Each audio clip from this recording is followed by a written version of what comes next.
fluidez por la sesión. Y se me vino a la mente el Salmo 19. Y quisiera leerlo para empezar. Dice el Salmo 119, vamos a leerlo del versículo 1 a... no sé hasta dónde, pero vamos a ir leyéndolo. Dice, felices son los íntegros. Yo tengo la versión Nueva Traducción Viviente, pero porque tiene unas palabras un poco más entendibles para nuestros tiempos. Pero si tienes cualquier versión, sería increíble que la sacaras y vieras este pasaje. Dice, felices son los íntegros, los que siguen las enseñanzas del Señor. Felices son los que obedecen sus leyes y los que buscan con todo el corazón. No negocian con el mal, y andan solo en los caminos del Señor.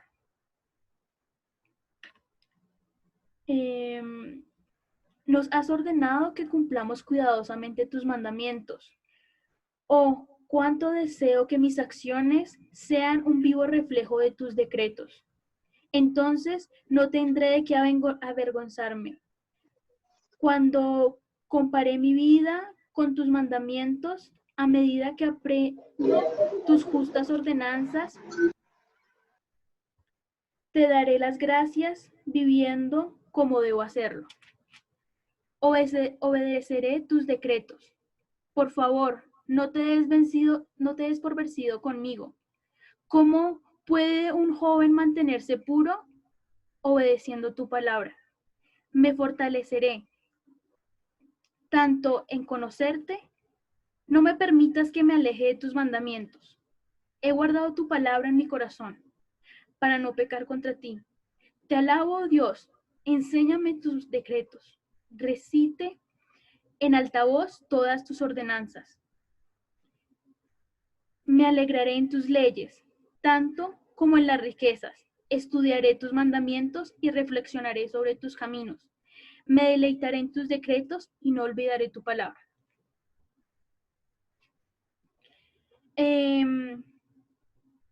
Dejémoslo por ahí. Pensando en mi vida,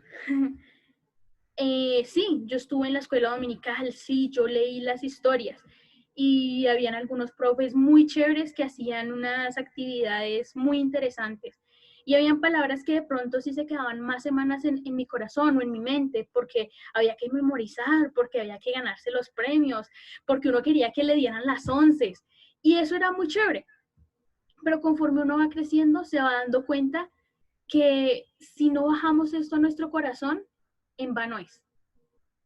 Quizás mis actitudes y mis actos en el pasado, aunque conocí a Dios, no reflejaban lo que Él quería.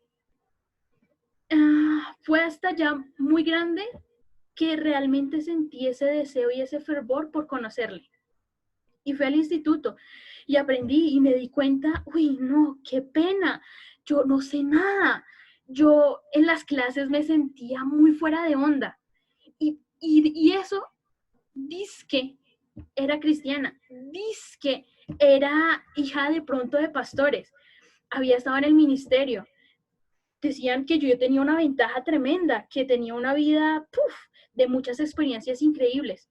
Pero cuando me sentaba y veía los libros y decía, yo nunca me di cuenta. Yo nunca preparé mi corazón para andar en sus decretos. Quizás fui una joven que no andé en la pureza. Quizás fui una persona que no obedecí sus palabras. Quizás no me esforcé. Quizás dejé alejar mi corazón de las palabras de Dios. Pero entonces uno dice, bueno, quiero conocerle, porque no se trata de un estudio. Por eso no lo llamé un estudio bíblico, sino conociendo a Dios. Porque un estudio es muy fácil. Voy a internet y googleo. Me veo una prédica y la pego. Y digo al profesor, no, pues a ese erudito Matthews Henrys también, pues a mí también me pareció lo mismo. Yo creo que eso es lo que dice la palabra. pero si de pronto hacía un esfuerzo y me empezaba a dar cuenta que lo que iba aprendiendo iba confrontando mi vida, iba puliendo mi carácter, es ahí donde el Señor, no solo estoy leyendo su palabra y estudiando sus decretos, sino que realmente estoy permitiendo que Él moldee mi vida. Entonces, esta primera lección es en cuanto a la Biblia y a Dios y su carácter. Voy a compartir un slide y también las personas que quieran tener esta presentación la puedo enviar sin ningún problema. Si tiene algún horror de ortografía, la verdad traté de leerlo varias veces, sino que es que el problema es que yo sufro un poquito de dislexia y entonces ahí sí yo pienso que está bien, pero luego me doy cuenta que no. Pero bueno, cualquier cosita ahí me perdona. Entonces, queremos ver un poquito acerca de la organización de la Biblia, de la autoridad de la Biblia, del tema o los temas centrales. El autor. Bueno, primero quisiera darle la bienvenida, ya que varias se han estado conectando y realmente agradezco que hayan tomado este tiempo de la semana, pues para conectarse y disponer sus corazones a lo que el Señor nos quiere enseñar en estos siguientes días. Bueno, lo primero, y por lo cual me he dado cuenta que no quiero tener un estudio bíblico o no sé si un estudio bíblico sea lo mejor para mi vida, y por eso lo comparto a ustedes, es porque pues las clases solamente se centran en el conocimiento humano, en memorizar, en tener algunas habilidades, pero realmente Dios se presentó a nosotros y a la humanidad como alguien al cual debemos conocer.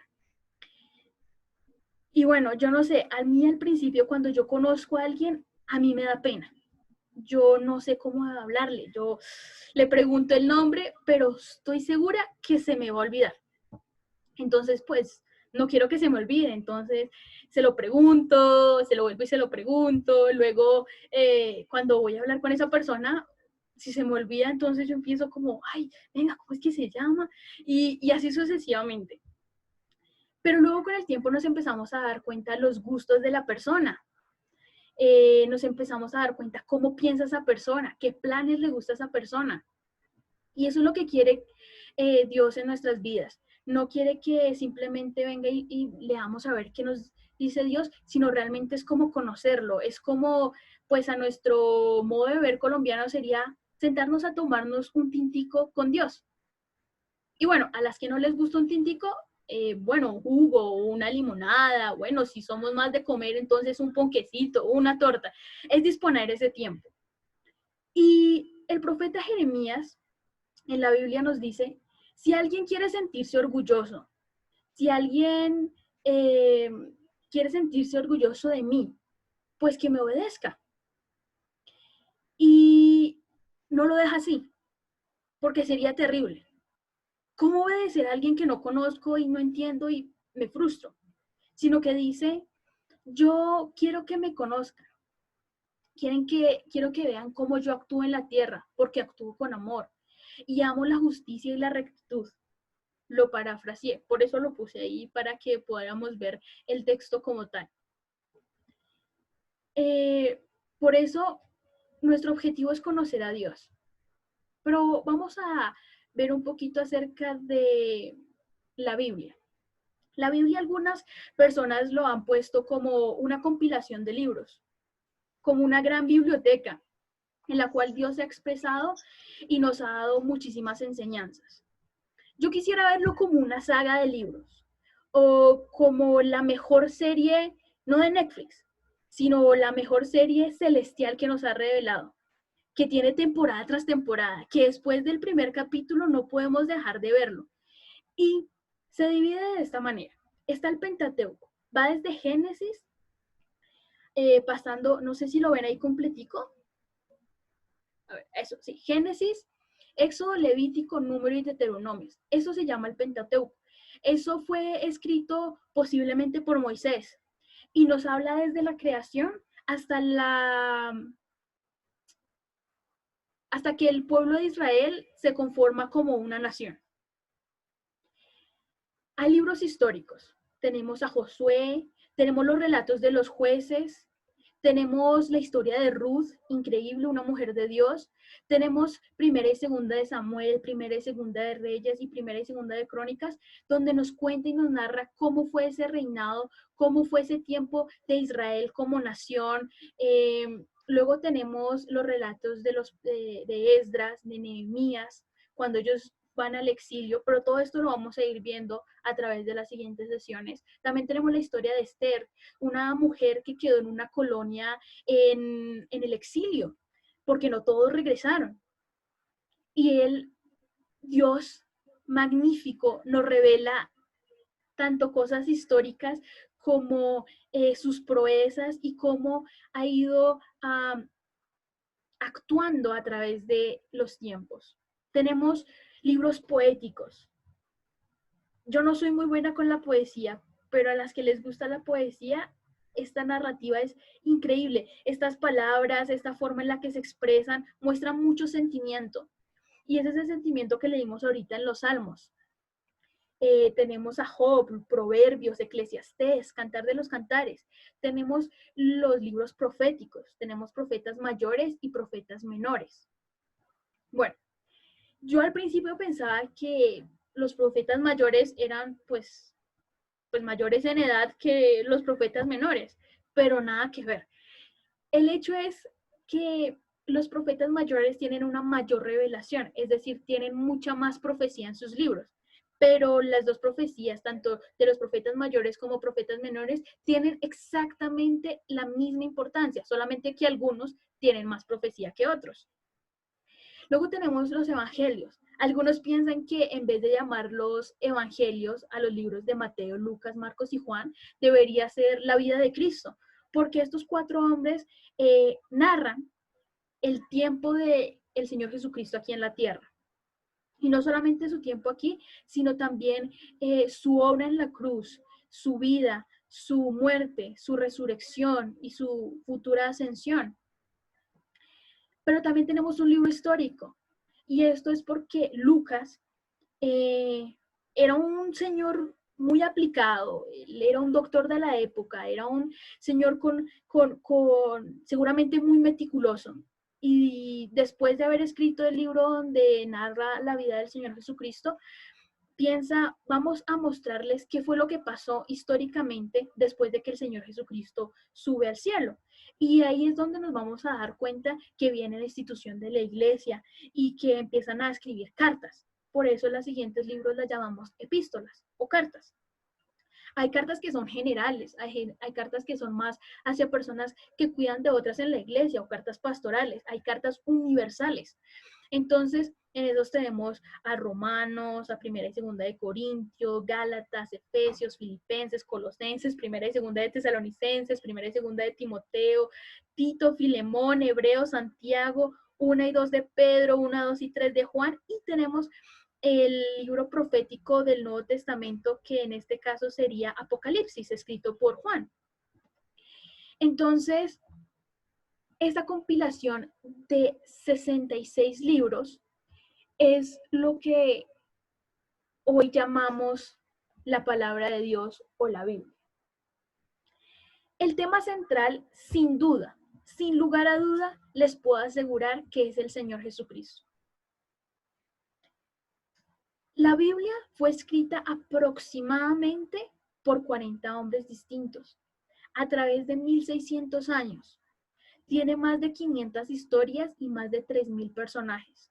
Esto es increíble, porque ninguna de esas 500 historias se contradice la una con la otra. Ninguno de esos 40 hombres, al conocer a Dios tan personalmente, le negó, y ninguno de ellos contradijo ninguna de sus enseñanzas. Durante 1600 años es imposible ponerse de acuerdo 40 personas a inventarse algo.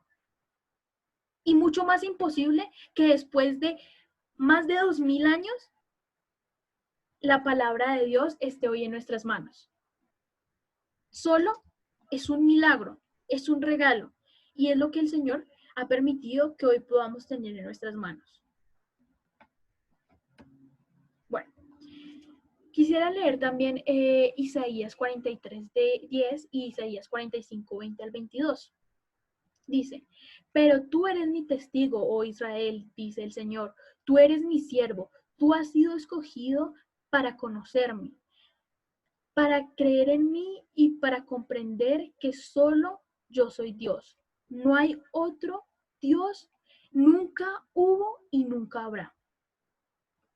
Y esta es una revelación y nos dice que Dios se ha querido revelar a nosotros los seres humanos. Ha querido dar de su palabra a nosotros. En su momento, porque esto fue escrito cuando el pueblo de Israel era el único pueblo que conocía al verdadero y único Dios, empieza a decirle a las otras naciones, reúnanse, vengan fugitivos de naciones vecinas. O sea, es para todos, no es algo sectorizado, no es algo solamente para algunos, es para todos. Quiere que se reúnan, quieren que resuelvan. A ver, ¿hay alguien que ha escrito un libro así como este? No, no lo hay. ¿De acaso han recibido una revelación tan grande como esa? No, no la hay. Por eso es que no hay otro Dios aparte de mí. Solo hay un Dios justo y es Salvador. Y eso me parece increíble. Que Él desde el principio empieza diciendo, sí, soy justo y salvo. En el Antiguo Testamento, muchísimos años antes de que el Señor Jesucristo pisara la tierra. Y fue a mí y no a otro, que todo el mundo me busque para la salvación, porque yo soy Dios, no hay otro. El Señor sí se ha revelado a cada una de las generaciones, sí se ha revelado a cada uno de los momentos históricos. De hecho, antes de que hubiera escritura. Y esto solamente me lleva a maravillarme y decir, wow, o sea, ¿por qué nos dio la palabra de Dios? ¿Por qué nos dio la Biblia? Y dice, para conocerme, para que sepan que yo soy Dios, quién es Dios, para que vean lo que yo hago y cómo lo hago. El Señor no simplemente hace las cosas a escondidas y nos dice, sí, yo lo hice, pero bueno, no nos centremos en eso, ¿sí? No, Él dice, yo lo hice y quiero mostrarte cómo lo hice. Es una relación abierta, es una relación de doble vía. Y hay un principio muy importante que tenemos que tener en cuenta en cuanto a las escrituras, en cuanto a la palabra de Dios. Eso lo dice en 2 de Timoteo 3:16. Dice, porque toda la escritura es inspirada por Dios, es útil para enseñar lo que es verdad y para hacer ver lo que está mal en nuestras vidas. Nos corrige cuando estamos equivocados y nos enseña a hacer lo correcto. Cuando yo leí este versículo, es bastante conocido en esta versión, de pronto tiene algunos conceptos nuevos, pero al principio cuando yo lo leí, yo dije, bueno, ¿qué libro se enseña a sí mismo como si fuera un tutor? Que nos muestra lo malo, pero no nos deja ahí achantados, nos enseña, nos corrige y nos muestra el camino correcto. Y es que hay una característica increíble, que al decir la palabra de Dios fue inspirada, literalmente en el idioma original quiere decir que fue respirada. Es decir, que de la vida increíble, del aliento de Dios, Él le dio vida a estas palabras. Y es que la palabra de Dios es viva y eficaz. Si no sería un mero libro, y no lo es. Y si es la palabra de Dios, tiene el poder de Dios. Entonces, por eso debemos tener y poner mucha atención a cada uno de los pasajes bíblicos. No solamente, digámoslo así, al tema que estamos leyendo, sino también a los lugares, a los hechos culturales y a los nombres que nos están hablando. ¿Por qué? La mayoría de la Biblia fue escrita por hombres que eran israelíes, de Israel. Esa cultura del Medio Oriente le da muchísima importancia a los nombres. De hecho, los lugares de la Biblia tienen muchísimas enseñanzas. Por eso cuando el Señor Jesucristo fue crucificado, y nos dicen, sí, el Señor subió al monte del Gólgota. Nosotros decimos, ah, bueno, ¿dónde fue? Gólgota, listo. Pero si vamos a la traducción y el significado de Gólgota, nos podríamos dar cuenta que es el monte de la calavera. Uy, ahí sí yo digo, si me invitan por allá, yo la verdad al monte de la calavera creo que no voy, ¿sí? Y era porque en esa época, si vemos culturalmente, por eso tenemos que prestar atención a la cultura, la pena de muerte para los peores criminales era la crucifixión. Y no me puedo imaginar los gemidos y el sufrimiento que había de las personas que eran crucificadas en este lugar. No era un lugar agradable, no era un lugar bonito, por eso lo tenían que hacer a las afueras de la ciudad. Por eso hay que prestar mucha atención a los lugares, al hecho cultural y a los nombres. Eso nos puede ayudar a entender mucho más el contexto y enriquecer nuestras lecturas. Hay algo que 100% estoy segura. La palabra de Dios ha sido guardada por Él mismo. Si en algún momento llegáramos a pensar, yo en algún momento lo pensé, bueno, ¿y qué tal si de pronto en todos estos años, bueno, algo haya pasado con la revelación de Dios, haya un escrito por ahí oculto? No, porque la palabra de Dios, primero, Dios no es un Dios de cosas ocultas, Dios es un Dios que hace lo invisible visible, Dios es la luz misma, Dios es verdad. Así que su palabra ha sido guardada por su mismo poder y por su misma naturaleza. Pero esto lo dice también el apóstol Pedro y también lo dice en los Salmos. En los Salmos dice, Dios mío, tú eres eterno y siempre fiel. Mientras el cielo y la tierra existan, tu palabra permanecerá. Todo lo que creas está a tu servicio. Dice en Pedro, pero antes que nada, deben saber que ninguna enseñanza de la Biblia puede explicarse como yo quisiera o como uno quisiera. No es de interpretación propia, no es que a mí me pareció y así es. Si no hay un consenso de los creyentes, bueno, algo está mal.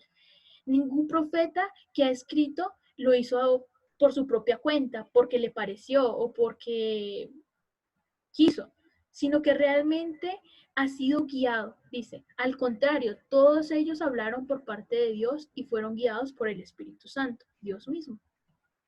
Pero las características de Dios, ya hemos visto un poco acerca de la palabra de Dios, pero ahora su autor. Dice, otra vez, todo el que quiera ser sabio, todo el que quiera ser sabio, que comience por obedecer a Dios. Conocer a Dios, al Dios Santo, es dar muestra de su inteligencia. Entonces, uno de los primeros principios que vemos es que Él es eterno, ya que si leemos los primeros versículos, literalmente el primer versículo dice que en el principio Dios creó los cielos y la tierra. Si no había nada y Dios ya estaba, y ese ni siquiera era el principio, es decir, antes del principio Dios existía, y aún sabemos que en el tiempo eterno Él existirá, entonces no tiene ni principio ni fin. Entonces es una característica muy importante que tenemos que conocer de Dios. Porque dice, desde siempre y hasta siempre, desde antes que crearas las montañas, la tierra y el mundo, tú has sido nuestro Dios. La segunda característica que quisiera que viéramos hoy es que Dios es un Dios trino, es decir, Dios es Dios Padre, Dios Hijo y Dios Espíritu Santo, tres partes en un todo.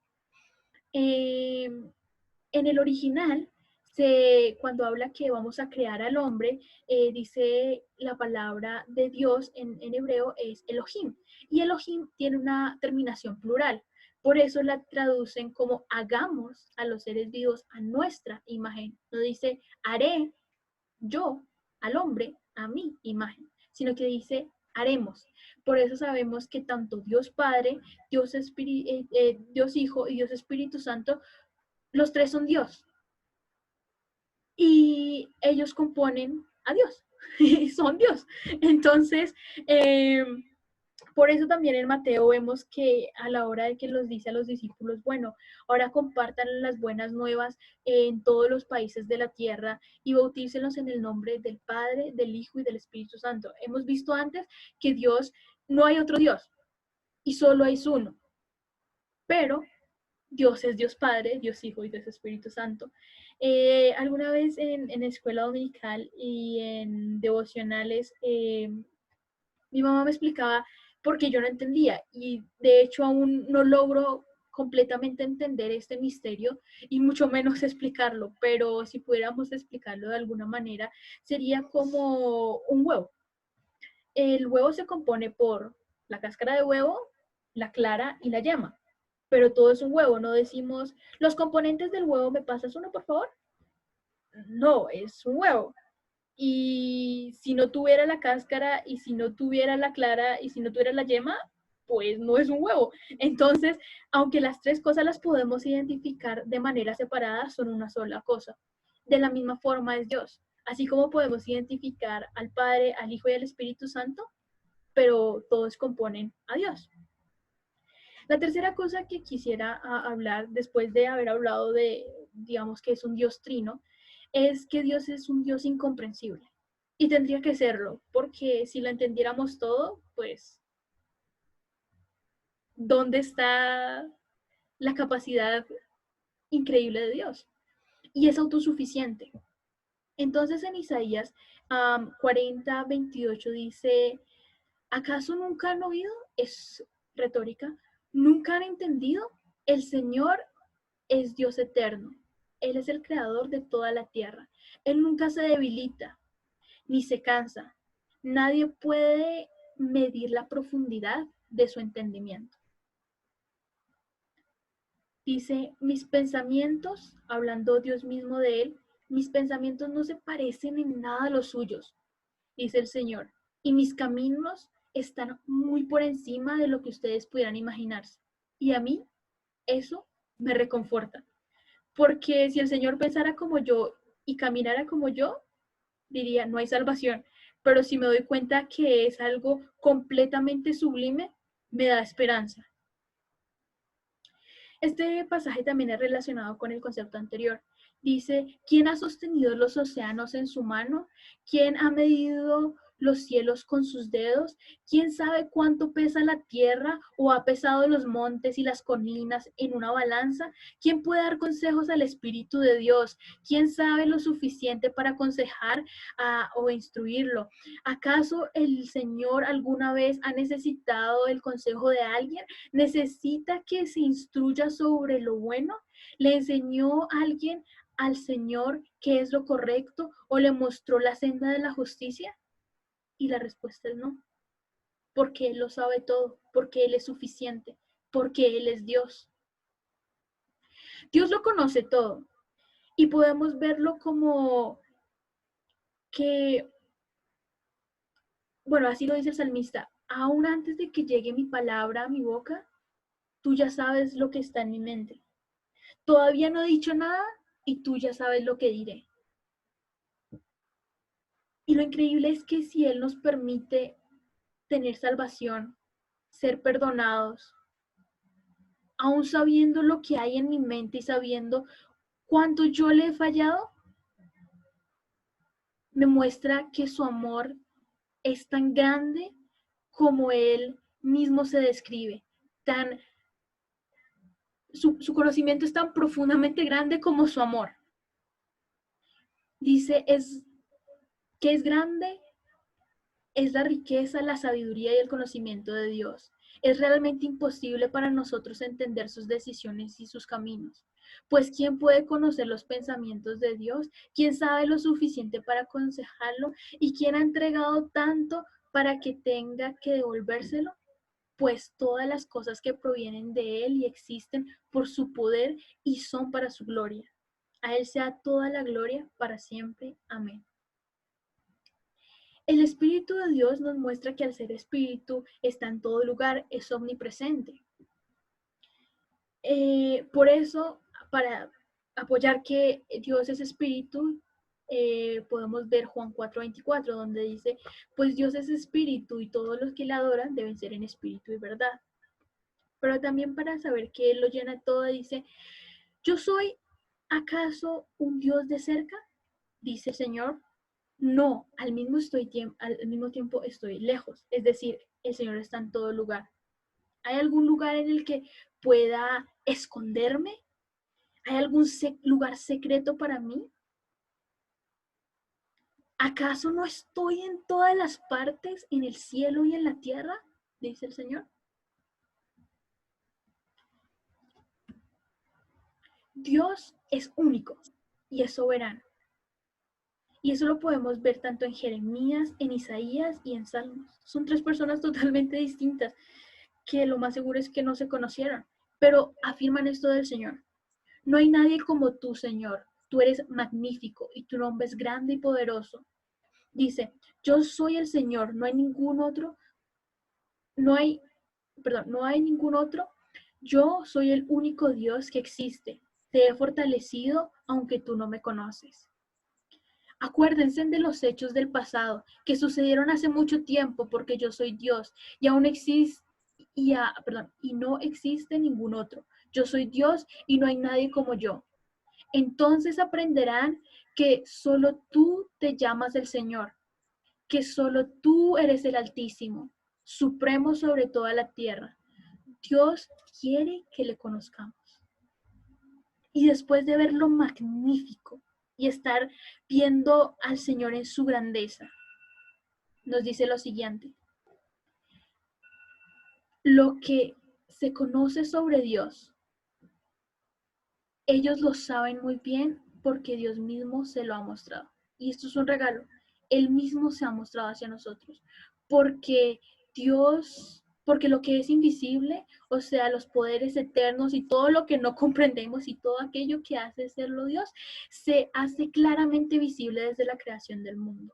El ser humano ha podido entender todo eso con facilidad al observar la creación de Dios. Así que la humanidad no tiene excusa alguna para hacer todo el mal que hace. Y yo no sé, pero yo quedo, después de leer todos estos pasajes, sorprendida, agradecida. Yo quedo con el deseo en mi corazón de seguir comprendiéndole, de ver todo lo que Él ha hecho y que a pesar de cómo soy yo, Él quiere que yo le conozca en toda su magnificencia. Y bueno, esta sería la primera